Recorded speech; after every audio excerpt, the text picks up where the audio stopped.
We'll go ahead and move on to our presentation from Maria Zack. And this is talking about the elections. Go ahead. Good morning. I'm Maria Zack from Nations in Action, and we are an organization that's devoted to transparent government, transformative politicians, trustworthy parties, and truthful media. The Italian Secret Service actually received information from Arturo's girlfriend, he considers wife because they've been together so long. Her uncle is part of the Italian intelligence services. She said, Uncle, Arturo came home and said he doesn't understand why we're stealing America's election. They immediately go to Leonardo and investigate. Arturo confesses. The Italian intelligence services reach out to us November 18th. They said something happened, we're watching a coup d'etat in the United States of America. They were fearful of meeting with anyone. There were 2 affidavits that were delivered into Congress, and they were delivered from Italian citizens that contacted us. Intelligence agencies had been trying to reach out because their country had already fallen. And that is what is happening around the world. The intelligence agencies are watching corruption and China come in to their countries and buying off politicians and hiding things and using fraud to do amazing efforts to take over and own property and, in some instances, countries. So today I'm going to play for you an audio tape that should shock you all. It'll shock America. This is the first place I have chosen to testify in. I could have walked into any state. I know my way around. We've already proven my credentials. I know government affairs. I can walk in, and when I play this for you, and why Kansas? Because Kansas was a pro-Trump victor of electors. But I would argue you don't know. You do not know the real result of your election. You also probably have not been made aware of what was occurring in Italy. Leonardo, the defense contracting firm, had some strange occurrences happening with people coming in and out that the intelligence services witnessed, of people coming from Frankfurt into the Italian U.S. embassy in Rome on Via Veneto. This instance enabled individuals to come forward and supposedly, according to the Italian intelligence services, work with Leonardo to change the results of the United States election. But more frightening is that they claim there were 47 to 52 presidential elections around the world, and they now have telemetry experts, over 200, that speak foreign languages that are all different. So what you are dealing with is a very calculated attempt to take down presidencies and control countries. So this audio that I'm about to play for you is from an individual who was a member of the CIA and the State Department. His name is Larry Johnson. Many of you may not know, but I am the person not only who hand-delivered that letter to Donald Trump on Christmas Eve in 2020, telling him who stole the election, where they stole it, and how they stole it. And my #1 goal was to bring back one of the people who was in the satellite center. His name was Arturo Delia. My goal was to rescue him and bring him over to America because he was willing to testify. There were people that would not assist, that I thought would assist, but what was most shocking was this voice recording that I will play now.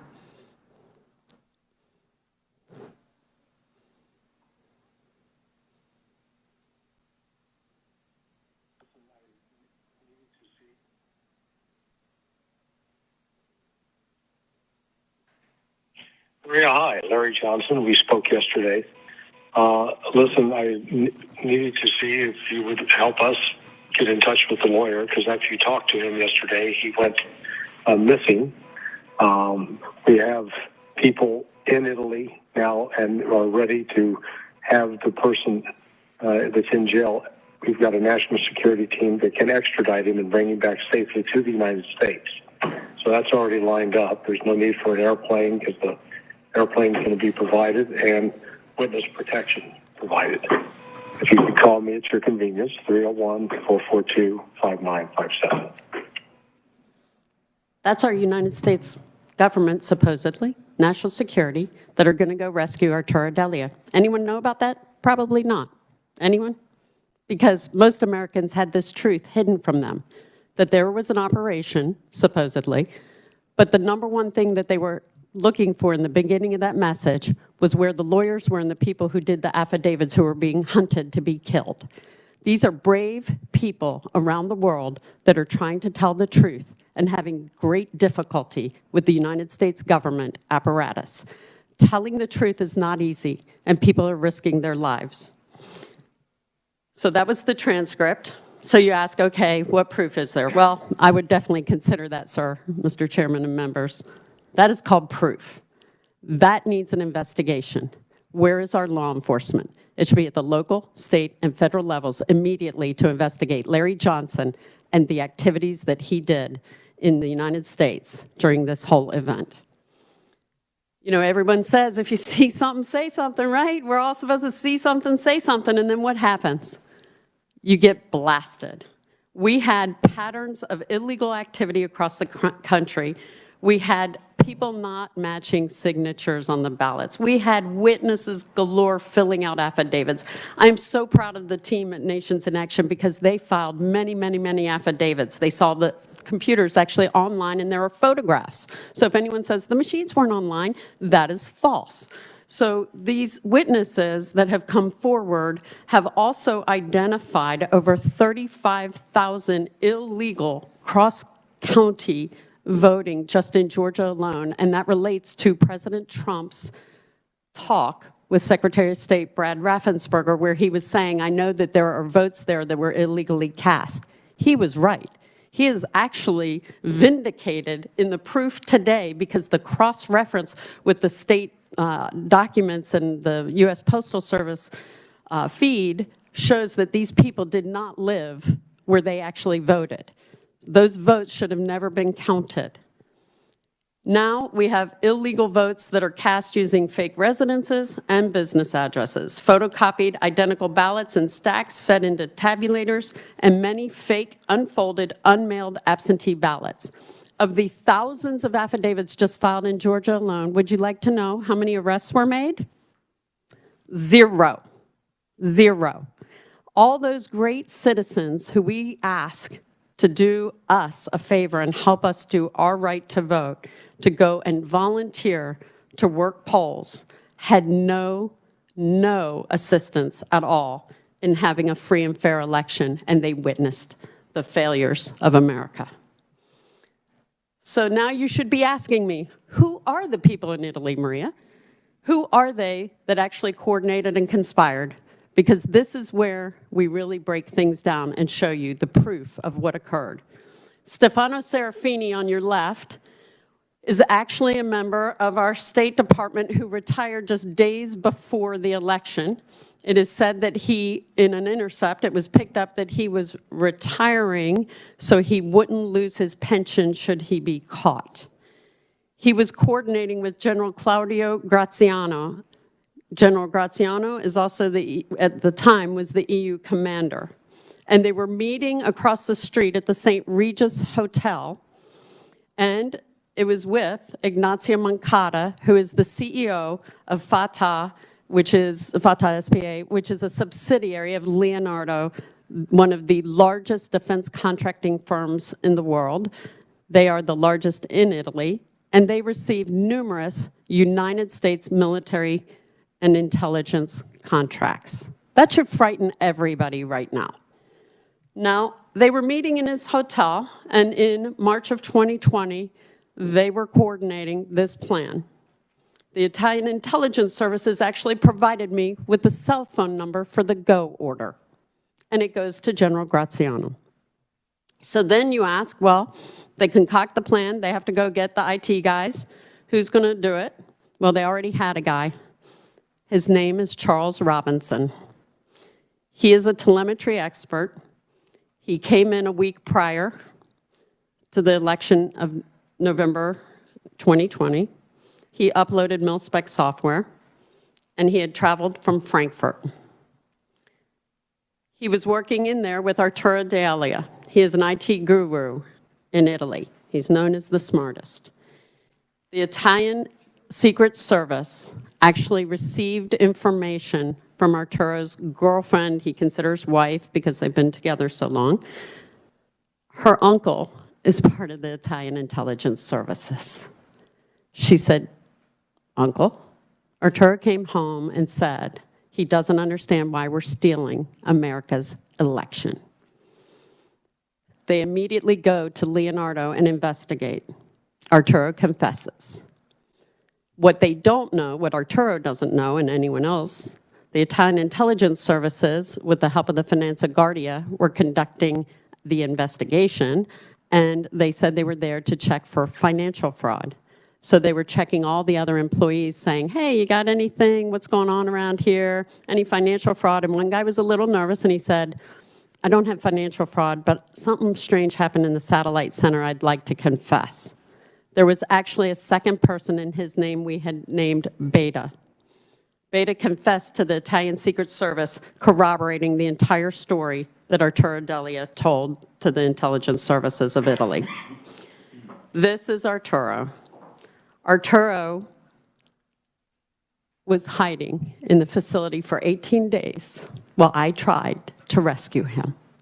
I am just a citizen. I am not agency.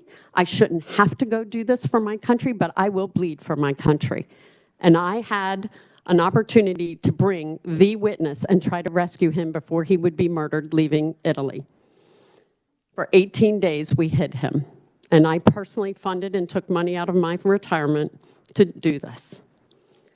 I can tell you that I was at the last straw and made a recommendation in the beginning of December to drop an article in Italy because I didn't know what else to do. I couldn't get to anyone. And I have 30 years of experience, and I had to wonder, why is it that a lot of the elected officials I went to are so afraid of me coming out with this information? It didn't matter if they were Democrats or Republicans, because I know everyone. I know Stacey Abrams. I know Brian Kemp. I know them all, and they have known me for years, and they have known me to be a very honest person. I will bleed for my country, and I will not cover for my party or any individual that I consider a friend, because we are at war, and that is what America deserves. So I dropped the recommendation and strategy to drop the article in Italy. The day the article dropped, all hell broke loose in Italy. They immediately put out for the arrest of Arturo D'Elia, and they arrested and jailed him. They fired their head of cybersecurity for the country, and they fired the head of telecom for the country. Oh, just on one day when I dropped one little article. Isn't that amazing? I'm sure that's just totally pure coincidence. So the timeline. We did an extensive timeline of what was occurring as this was happening. We knew that the meetings were taking place from March of 2020 and then into the summer. November, the first week in November, the crew arrived to the U.S. Embassy. There were data thrusts during the election because they said they couldn't keep up with all the votes and switching them.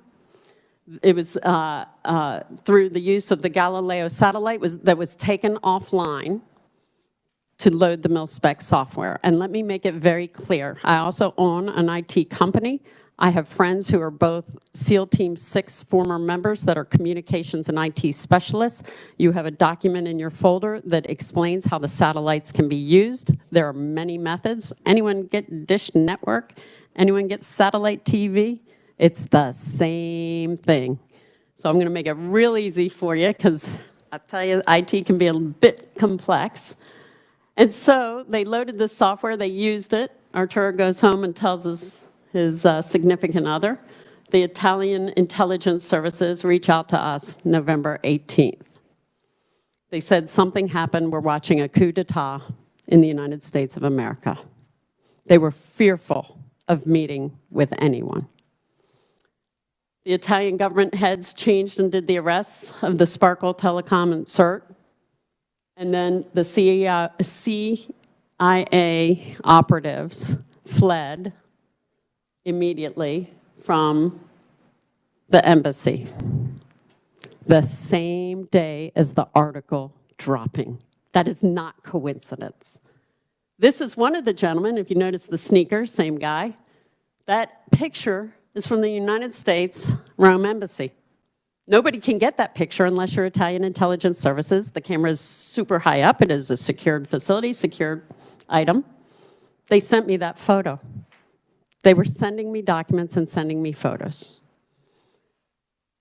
because they knew there was nobody in the United States Rome Embassy that they could trust. And that is a sad, sad, sad day for America to wake up to this reality. It is not partisan, I will remind everyone. This is a whole different operation and a whole different war we are fighting. These are the other operatives that were fleeing on that day. They told the ticket agent that they were returning back to Frankfurt, which confirmed everything. Leonardo actually had their facility, their secure facility for all of their cloud services in Frankfurt, and they recently moved it.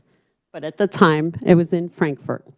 They were also looking at renaming Leonardo and breaking it into pieces as we speak. Sound familiar? Maybe something that used to be called Facebook? So then we have the gentleman in the center. There's a gentleman with a very large bicep. And you would say, why do we care about that gentleman's bicep? We care a lot about that gentleman because that gentleman is out of Canada. He is not an American, he is Canadian. These gentlemen, this one in particular, we received a tip immediately that this gentleman, Charles Robinson, had confessed to stealing races in Arizona as early 2000, including Janet Napolitano's race for governor. He returned back to Canada with a brand new sports car and confessed to a fellow coworker while he was working at one point for Dominion. Then he was not working for Dominion. Then he went back to Dominion, and then he left and was working for another company. This gentleman has an extraordinary large bicep. He's very well known by this source. This source worked with Canadian law enforcement, who seem to be a lot more willing than our federal agencies. And they started tracking the gentleman. The sources claim that this is the guy who is so brilliant as a telemetry expert that he was able to load the software and change the votes. He now has 3 women, and there are people hunting him because people have followed my work, and sadly, some of them have done things that are, in my opinion, treasonous. They have gone to Italy under the guise of collecting money to go do an investigation on Italy. And they've taken this information and gone and gotten massages, rented villas, and they've also gotten people inspired to go hunt this guy down, as well as Stefano Serafini from the U.S. Embassy. Serafini is still in Italy. He does not return to his McLean, Virginia home because he knows there are Americans looking for him. In my opinion, that was very wrong to incite Americans to go after and hunt these people. But Americans are desperate for politicians and law enforcement to do something. So I beg of you to work with law enforcement and make something happen after this presentation, because there's too much proof to not have it happen. Now for Alexander Nix. That name should be familiar to all of you. He was very involved in races in 2016 and prior. He was involved in the Cruz campaign. He was involved in the Trump campaign. And he was fined and part of the use of people's data from Facebook, a huge, massive fine that Mark Zuckerberg had to pay. And I always found it odd. Why would Mark Zuckerberg be working with the IT guy from Cambridge Analytica out of London, and yet they're working to help Republicans? That doesn't seem to make sense because Mr. Zuckerberg seems to be on the other side. Well, the Italian intelligence services immediately started giving me downloads on all the people, including sending me their picture and phone numbers out of their phones, showing and verifying that they not only knew who they were, they had relationships. One person actually drove Alexander Nix to the CEO's office at Leonardo in Italy. Now, you must ask yourself, why would an IT guy who has a voter technology actually be going to a defense contracting firm in Italy?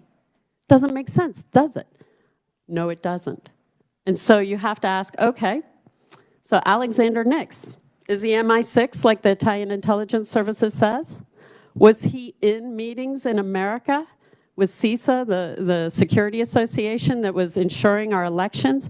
I am told that he was actually given permission and attendance of our election integrity and security meetings in the United States federal government as late as October of 2020. And he is a British citizen. He is not American, and he ran an IT company as his cover called Cambridge Analytica, where there are movies by Brittany Kaiser and others, Chris Wiley, who are two very liberal Democrats who came out, they saw something and they said something. And these people know something is wrong, and they have written books, and I highly recommend reading those. So while this was going on, the Italian intelligence services started telling me how things were breaking down in Italy, and the Italian government was going to collapse. I am not one who's ever received an intelligence briefing in my life. I was a lobbyist, state lobbyist. You know many of people just like me. And so all of a sudden I'm being told that Joe Biden called Matteo Renzi, who was the former prime minister, prior to the collapse of the government, and he said, I need you to take down Giuseppe Conte as the prime minister. Within 3 weeks, Giuseppe Conte was down and Italy was in total chaos. That is proof that the intel intercepts that I was receiving were factual. Now, Conte was not real happy about going down, but he was given millions of dollars, we were told, in a California bank. These are banking issues as well. There were movements and pallets of cash, including the information that I supplied to Special Counsel John Durham. You are the first government agency that I am making this very clear to everyone. John Durham is in possession of documents from me that include the moving of pallets of cash by Barack Obama through the Dubai embassy. Our United States government CIA agent was present. $400 million were moved from there with the help of Italians, and the Finanza Guardia in Italy knows. And they supplied the names of the people in the room, and now we need you to get your United States senators and your congressional delegation, and I don't care what party they are, and they need to work together, because stealing from the American families in Kansas is wrong. And they stole $400 million and put it in the Merrill Lynch in Geneva, Switzerland. That is evidence that is sitting before us today. This story gets worse and more horrifying for the citizens of Kansas and America. So we knew that the plot was going to continue. They were going to try to kill Arturo Delia. We knew that they were chasing the Italians that were helping us. They have been threatened. They have been in car chases. They have had their cars roll over and people injured. And there have been many Italians who have been murdered. 5 government officials in March alone were murdered, including an ambassador. A brand new appointment to the cabinet was murdered the very day he was appointed. With that, Mr. Chairman, I yield the floor for questions. Okay, do we have questions? You gave us a lot. It's awful hard to grasp everything all you're saying, and a lot of it's very new for us. Yes, sir. Going to Italy and Leonardo, if I understanding what you're saying is that satellite there could send the codes and they can affect and change elections, not only in the United States, but around the world. Did I understand that correctly? Yes, sir.